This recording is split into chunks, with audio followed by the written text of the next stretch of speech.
So Matthew chapter 20, verses 17 to 34. And as Jesus was going up to Jerusalem, he took the 12 disciples aside, and on the way he said to them, "See, we are going up to Jerusalem, and the Son of Man will be delivered over to the chief priests and scribes, and they will condemn him to death, and deliver him over to the Gentiles to be mocked and flogged and crucified, and he will be raised on the third day." Then the mother of the sons of Zebedee came up to him with her sons, and kneeling before him, she asked him for something. And he said to her, "What do you want?" She said to him, "Say that these 2 sons of mine are to sit, one at your right hand and one at your left in your kingdom." Jesus answered, "You do not know what you are asking. Are you able to drink the cup that I am to drink?" They said to him, "We are able." He said to them, "You will drink my cup, but to sit at my right hand and at my left is not mine to grant, but it is for those for whom it has been prepared by my Father." And when the 10 heard it, they were indignant at the 2 brothers.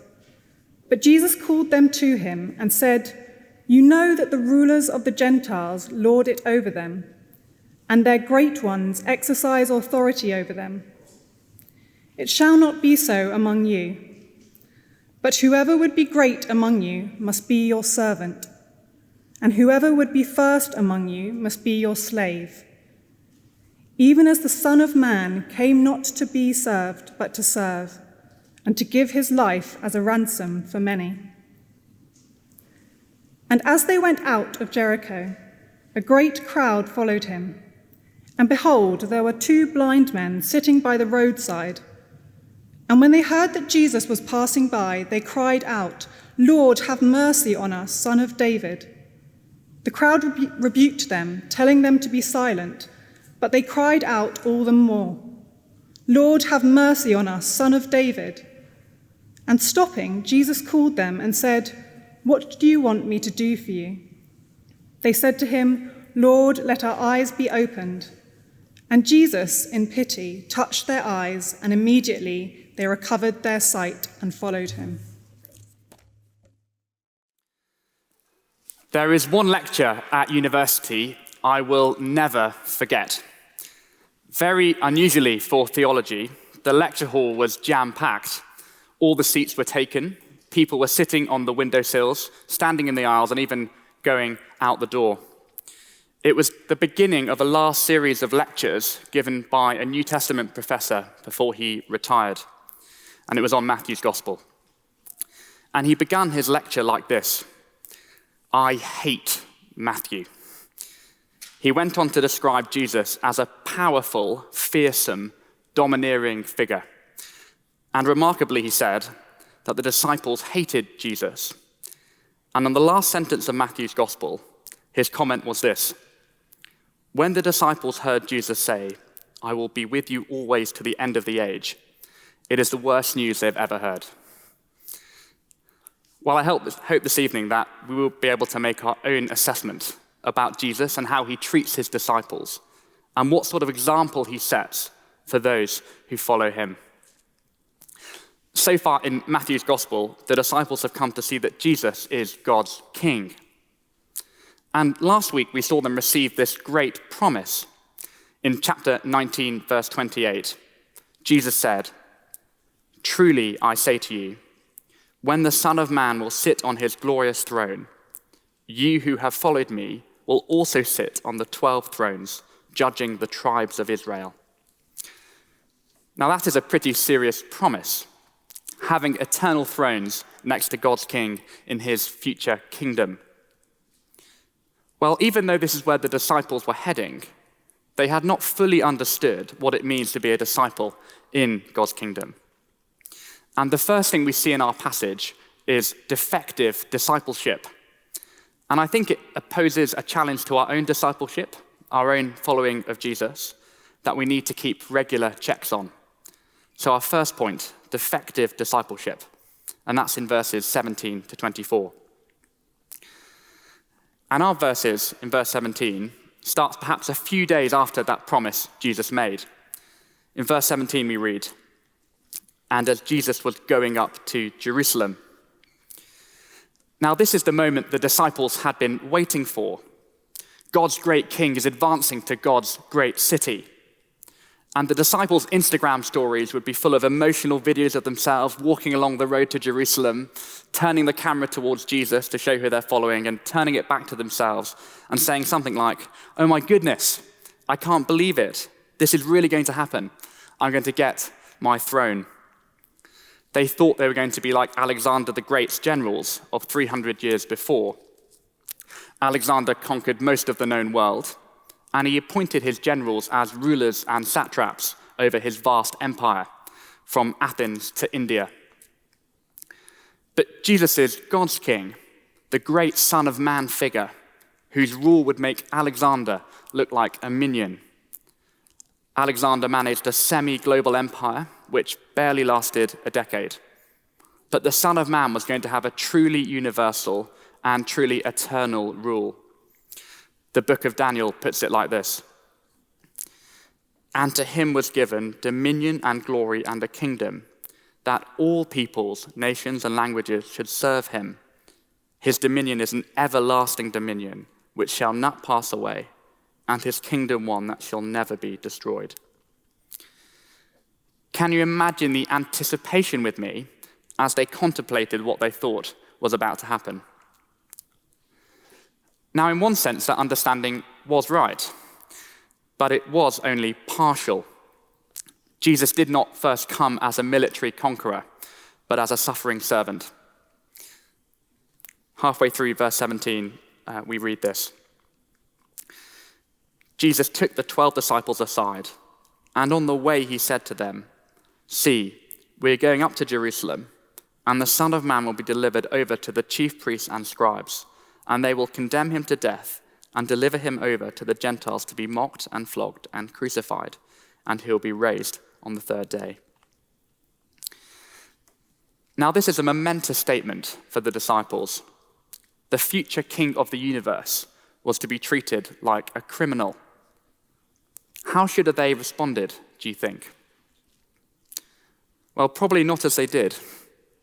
The defectiveness of their discipleship is displayed for all to see. It actually starts off looking quite promising. The mother of Zebedee, the mothers of the brothers of Zebedee, James and John, she kneels, she pays homage to Jesus.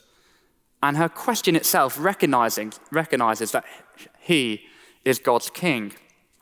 After all, if you look at it there, she speaks about his coming kingdom. But it couldn't be any more tone deaf. Jesus had just spoken about the most immense suffering to come, but they seem blind to it. They seem completely preoccupied with his promise of a throne. And the mothers and the sons have conspired to try and get the very best ones. When Jesus asks, "What do you want?" the mother responds, "Say that these 2 sons of mine are to sit, one at your right hand and one at your left hand, in your kingdom." Basically, in your great boardroom, can they be Nick and Margaret to your Sir Alan Jesus? Can they be Chancellor and Home Secretary in your cabinet? Can they have the most prestigious positions? And this reveals a deeper defect in their discipleship. It's partial, but it's also pagan.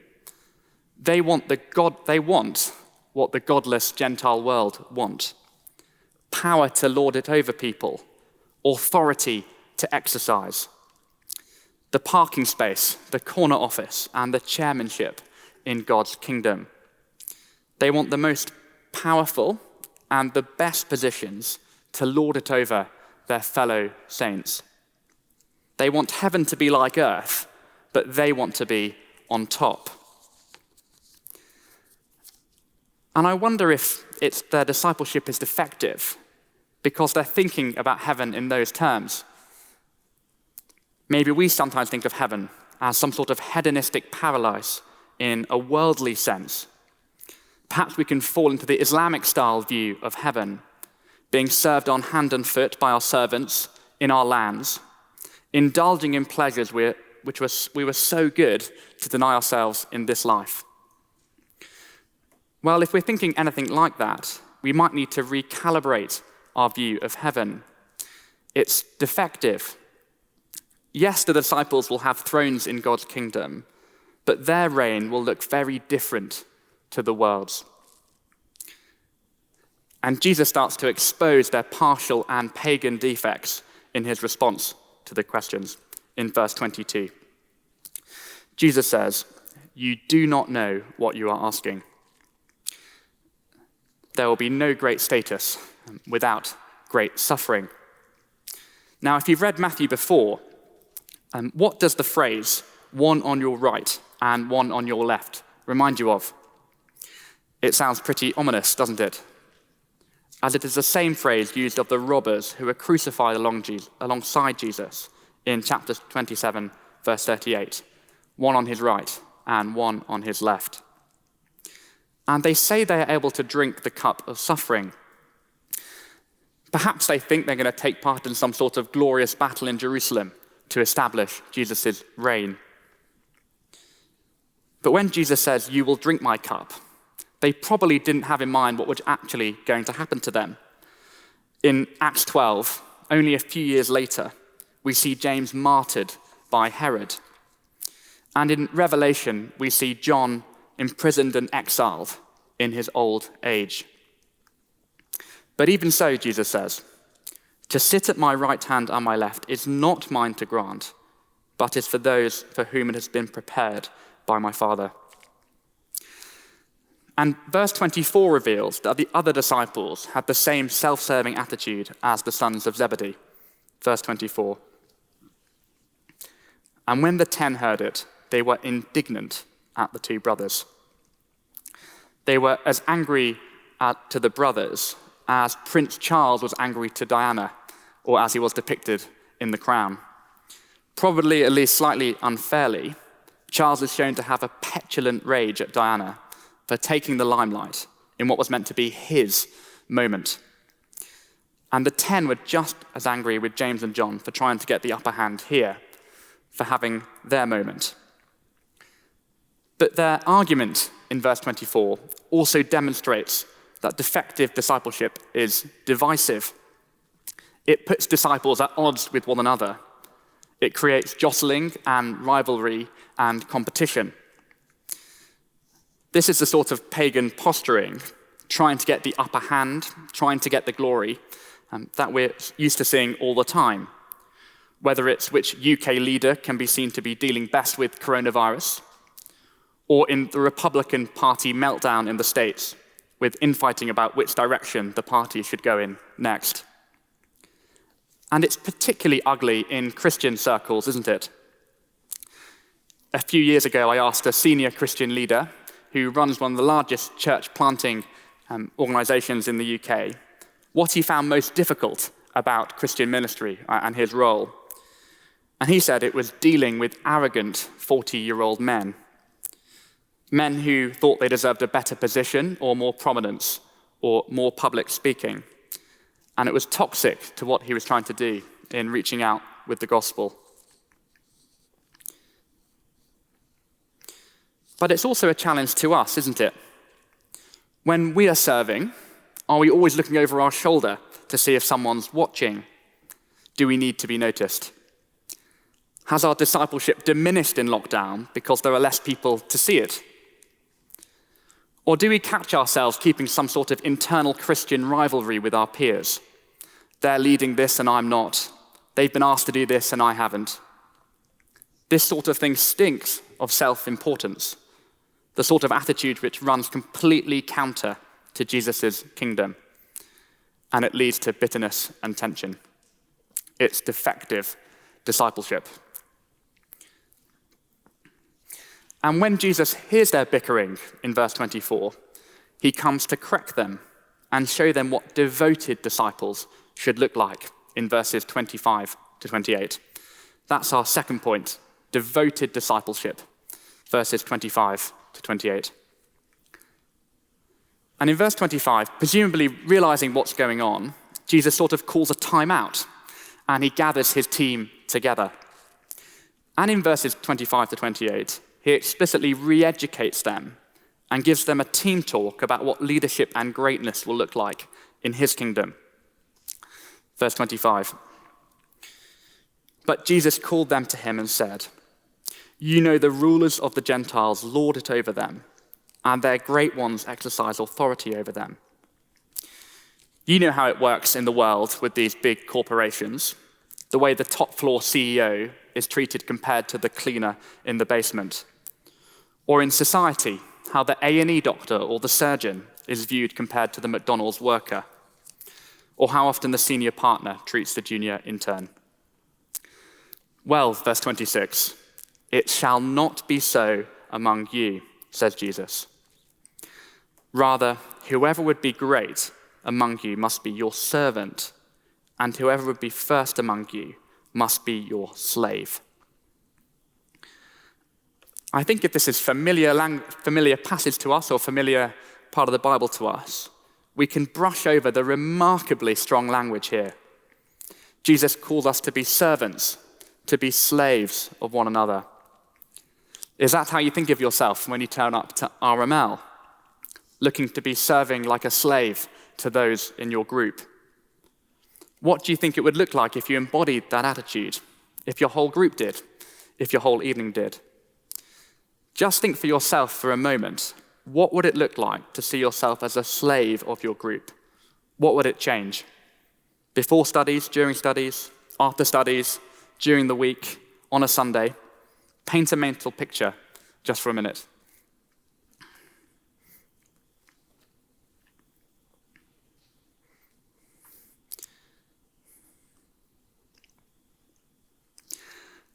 And if you think that's going a bit too far, just look at the pattern you're meant to follow in verse 28. It starts even as, or perhaps better understood, just as. Just as the Son of Man came not to be served, but to serve, and to give his life as a ransom for many. This is the archetype of kingdom service. It's the perfect Blue Peter, here's the one I made earlier. Jesus left the highest throne in heaven to come down to serve a rebellious world. We read in John's Gospel, he went as far as washing his disciples' feet, the job of the lowliest servant. But his service is most clearly seen in his giving his life as a ransom for many. What he's described something of already in verses 17 to 19, which involve being mocked and flogged and crucified for many. If we are to be a follower of this king, to be in his kingdom, we are to follow the pattern of humble, devoted service. Our whole lives are to be shaped by self-sacrificial service of others. And that's why the great among us will be our servants, because they are most like our great king. Now, there's been lots of talk in the news over the last few weeks about goats, and not the farmyard animal, but the rather inelegant acronym, which I assume originated in America, standing for the greatest of all time. Last month, at 43 years old, Tom Brady won his 7th Super Bowl, cementing his status as the greatest American football quarterback of all time. In rugby, the greatest number 10 of all time, Dan Carter, retired this week. And there's been some debate in the tennis world whether Djokovic is able to surpass Federer as the greatest tennis player of all time. But there is no debate in the kingdom of God about who the GOAT is. It's Jesus, our servant king, because no one has ever served more sacrificially than him or has put themselves lower than him. He will never be surpassed. Verse 28. Even the Son of Man came not to be served, but to serve, and to give his life as a ransom for many. Jesus will be first in his kingdom because he's made himself last of all. And I imagine that would have been a big shock to those disciples, pre-Jesus' influence on the world. Because although they've recognized Jesus was God's great promised king, it seems they not understood that Jesus was also God's great promised servant, who would die for many. You see, in this teaching, Jesus is showing he is God's servant. At university, a friend of mine ran a little discussion event to reach out with the gospel to his friends. He printed out a chapter of the Old Testament, Isaiah 53, which speaks about God's servant who rescues his people. And he asked his friends to read it. Here are just a few excerpts from it.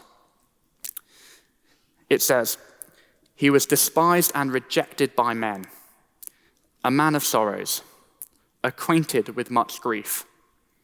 But he was pierced for our transgressions, and he was crushed for our iniquities. The Lord has laid upon him the iniquities of us all." And after asking his friends to read it, he asked them, who do you think it was talking about? And a lot of people very quickly said, Jesus. But they were really struck when my friend said that this was written over half a millennium before his birth. What these disciples should have realized, as people who knew their Old Testament well, was that God's promised king was to be God's great servant, Son of Man and servant together. Even the Son of Man came not to be served, but to serve and to give his life as a ransom for many. Jesus came as the servant king, and his subjects, his followers, his disciples were to follow his lead. Devoted discipleship. But the question remains, who would the many be that Jesus died for and that would follow him in devoted discipleship? Well, we get an example of them in verses 29 to 34. It is those who are completely dependent on him. And that's our third point, more briefly. Dependent discipleship, verses 29 to 34. Let's read those verses again. "And as they went out of Jericho, a great crowd followed him. And behold, there were 2 blind men sitting by the roadside. And when they heard that Jesus was passing by, they cried out, 'Lord, have mercy on us, Son of David.' And stopping, Jesus called them and said, 'What do you want me to do for you?'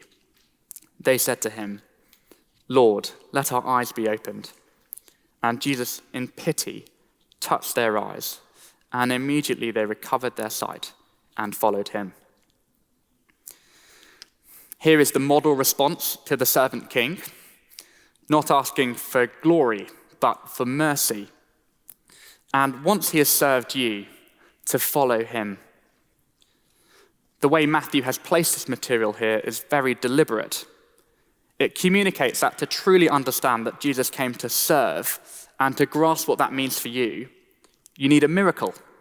You need your blind spiritual eyes opened to understand that Jesus is the servant king. And it's humbling for us, if we call ourselves Christians, that as we look at these blind, helpless men, as they represent our spiritual state before Jesus served us.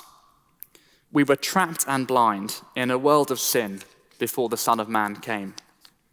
These men were all of us before our eyes were opened. And like them, our hope for salvation is not in our own efforts or entitlement, but in empty-handed trust in Jesus. But if this incident reminds us of our dependence, it should also remind us of Jesus' compassion. He stopped for them. He asked what they wanted. He had pity on them, and he healed them. Here is what an old saint, J.C. Ryle, comments, speaking on these few verses. He said, "We see here an illustration of that old truth, which can never be known too well, the mercifulness of Christ's heart towards the sons of men. The Lord Jesus is not only a mighty Savior, but merciful, kind, and gracious to a degree that our minds cannot conceive." Well, the Apostle Paul might say that the love of Christ passeth knowledge. Like him, let us pray that we may know more of that love, We need it when we first begin our Christian cause, poor, trembling penitents, and babes in grace. We need it afterwards as we travel along the narrow way, often erring, often stumbling, and often cast down. We shall need it in the evening of our days, when we walk through the valley of the shadow of death. Let us then grasp the love of Christ firmly and keep it daily before our minds. We shall never know, till we wake up in the next world, how much we are indebted to it. So we have seen defective discipleship, and that challenges us not to have a pagan mindset about Jesus' kingdom. We've seen devoted discipleship, which is the pathway to follow, as Jesus did, the pathway of serving others like him, and dependent discipleship, which humbles us before our compassionate servant king. And just as we finish, I want to make one observation for those of us who might be feeling particularly convicted by our defective discipleship, our own self-serving. That's how I've been feeling looking at this passage in the last few weeks. And just notice with me, not only Jesus' compassion for the blind men, but also for the presumptuous disciples. He had told them he was going to suffer the most horrendous thing imaginable, and he was going to be for them. And all they had on their mind was their own self-interest. They just wanted the prizes. And I think Jesus would be well within his rights to give them a proper rocket, to rebuke them for their self-centeredness. But he hears them out calmly, and he gently corrects them. And if we've been a Christian for a little while, we may have experienced something of this. Looking back, we may be embarrassed about how we've represented or treated our King. I imagine James and John certainly were when they came to read this. But as we come to him, he continues to graciously mold us more and more into the servant citizens of his kingdom. Let me lead us in prayer.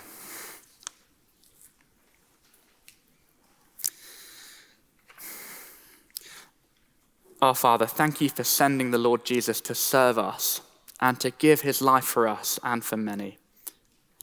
We are sorry when our discipleship becomes defective and self-serving. Please help us to remember our absolute dependence on Jesus and his compassion for us.